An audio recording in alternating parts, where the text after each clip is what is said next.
I have two brief questions I'd like to ask, if I may.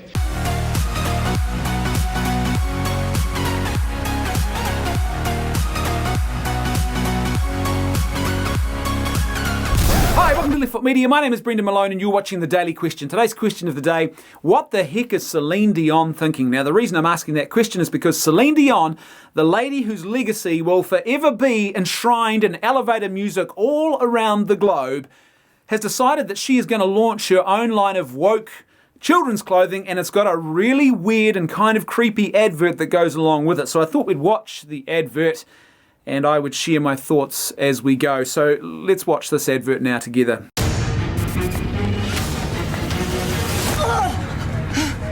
It's okay. I'm Celine Dion.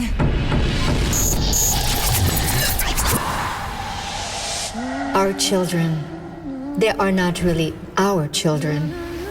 Let me stop you right there, Celine, because that's clearly not true at all.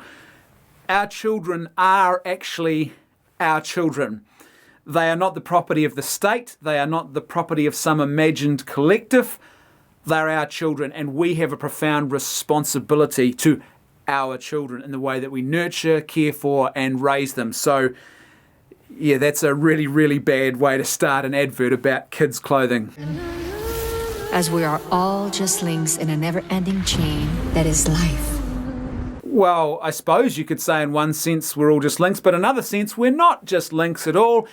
Every one of us is also a profoundly unique, never to be repeated, one-of-a-kind, miraculous individual. We're not some collective, we're not part of the Borg, we're not some grey NPC who has been sucked into the Matrix and transformed into something else.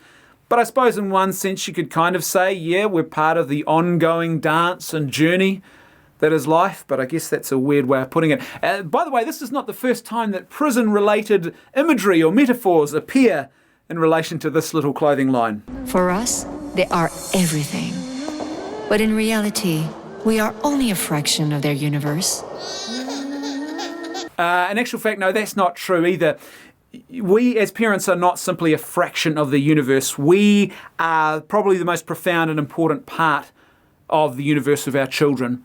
In fact, the very early formative stages of their life, we are, and these are the most important stages for their development and their ongoing success and well-being and flourishing, we are their everything. We are their world. We are the rock that they cling to. This is why divorce, even amicable and friendly divorce, is such a destructive force in the life of children, because it tears apart the very foundation and the very trust and the sort of rock that they begin to establish themselves on and launch out into the world. Our children look to us for guidance. They look to us for role modeling. They see in us some of the most profoundly important things about the world. Their family, us as their parents that they're born into, this is their first community, their first society that they will ever experience. It's the first and most important society and community they'll ever experience. It's where they learn about how to relate well to others, about how to be moral, about how you should think about and interact with reality and the world around you. They are not simply some passing aspect of our life as parents, and we are not simply a fraction of their world. And it doesn't end there. So let's say they get to the age of 18, 19, 20, and then they leave home. They don't actually then cease to have any sort of involvement with us. In fact, as they mature and grow older, they begin to return back to us as their parents in lots of different ways. They will often come back to us for advice and for guidance as they mature into adulthood and into parenthood, into marriage and all those kind of things of their own. And not only that, they will begin to think more about how we as parents and those early formative stages actually shaped their lives and the impact that we had on their lives and the things that they were beginning to experience and the way they interact with the world now. So they go back to us, and then as they get even older, they go back to us in another way. It's almost like they begin to see us as the rock again, and they begin to memorialize and remember the importance of their legacy and their heritage and where they come from and who their mum and dad really were, and they delve into perhaps our genealogies. So this idea that we are just a fraction of our children's world, no, that's an absolute nonsense. We miss the past. They dream of tomorrow. Well, yeah, I suppose, but that's also true of both of us. It's not like we only think about the past. They also think about the past, and it's not like we don't dream about the future. It's this sort of silly, vacuous, false dichotomy. But anyway, let's carry on. We may thrust them forward into the future, but the course will always be theirs to choose.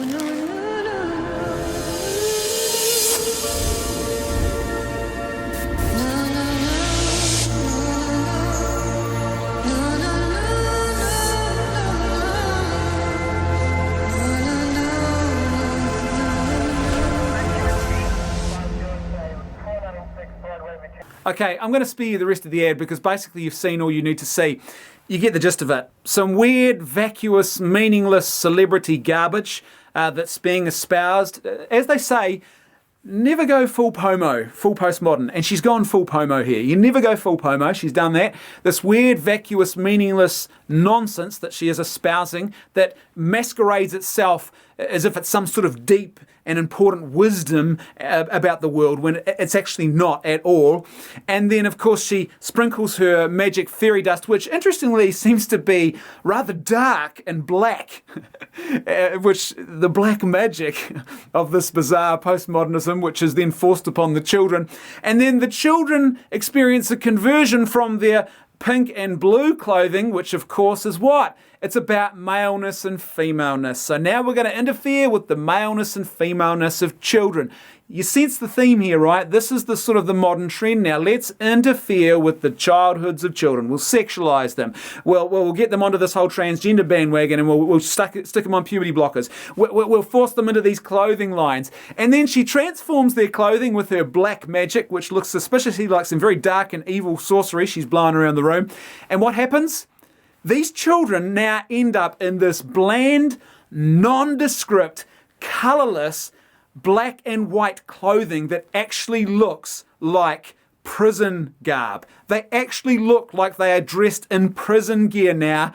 It is the weirdest imagery ever. It is just so bizarre. Like I said, this prison, remember the chains? We're all in chains and now I'm going to imprison your children. Now, what's the irony here? The irony here, of course, is that's exactly what would happen to your children if you followed through on this absurdity. They would find themselves imprisoned in an ideological cage which prohibits and prevents them from experiencing the fullness of human flourishing. What should actually be happening with our children is we shouldn't be treating them as if gender, as if our biological sex and the differences between male and female don't exist or they're not real. That is a recipe for disaster. What you actually need to teach your children, and this is what we do in our family, is we teach them two important things: celebrate and respect. Celebrate the gift of your biological sex and the sex difference that you bring to the world. So my son brings a masculine strength to the world that needs to be harnessed in acts of self-giving love. My daughters bring a feminine genius to the world that needs to be harnessed through acts of self-giving love. And the two of them are these profoundly important gifts that are different and they complement each other. So celebrate the giftedness that you have as a male. Celebrate the giftedness that you have and bring to the world as a female. Don't turn yourself and imprison yourself in this androgynous, genderless, awful, horrible, bland NPC, because we know that black and white make grey landscape. Secondly, respect. Respect the otherness of the opposite sex. So respect the unique otherness that your sisters bring to the world, or your mother or other females you encounter bring to the world. Respect the difference. Celebrate that difference as a male. And if you're a female, respect the unique otherness of masculinity and celebrate that difference.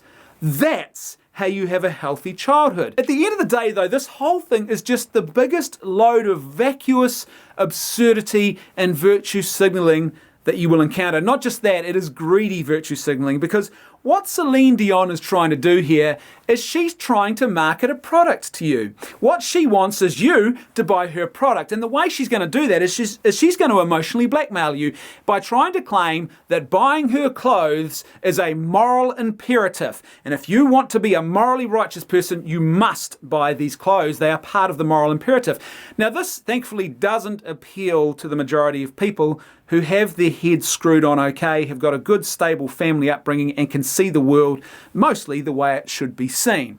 This is the sort of stuff that appeals to people who just live in a very shallow, superficial space, who often feel guilty about their lack of virtue and self-giving love in the world, and so they look for these sort of virtue signaling and superficial ways to signal to the world that they are involved in some sort of moral change, that they're doing their bit. Look, I've got a recycle bin and I worship it 3 times a week. Look, I've got this clothing line. Aren't I a good person?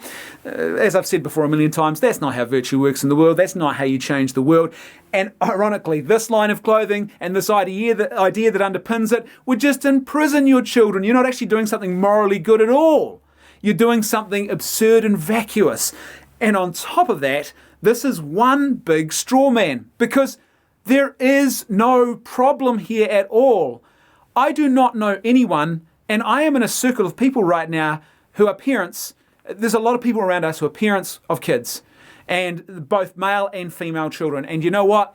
I have yet to see a single parent in my travels who is committed to this idea. I must dress my child in blue because the child is a boy, and I must dress my child in pink because my child is a girl. And the pink child is not allowed to play with the matchbox cars because the matchbox cars are for the blue child. And the blue child is not allowed to go anywhere near the doll's house because the doll's house is for the pink child. I do not know, and I don't think anybody, well, maybe some tiny weird minority out there on the fringes, out in the edges, the far recesses of the galaxy, maybe. There's a big maybe, but in actual fact, it's just not a problem. This whole thing is a big straw man they've constructed. I guess they sit there and they think, this is what's happening and we've got to fight this evil, and this evil is... It's not. It's just not. And the end result of fighting that evil is what? A bland and grey childhood where you are imprisoned by an ideology that actually forces you to lose sight of one of the most profound and important gifts that you bring to the world, your biological sex and the sex difference that goes along with it. Something that you should be celebrating, not something that you should be diminishing and trying to destroy at all. As per usual, I'd love to hear your thoughts, so please let me know what you think in the comment section below. And if you like the content I'm creating and you'd like to see more of it, then please support me on PayPal or Patreon. There is a link for both in the video description below. That's right, I can hear my theme music too. I'll see you tomorrow on The Daily Question.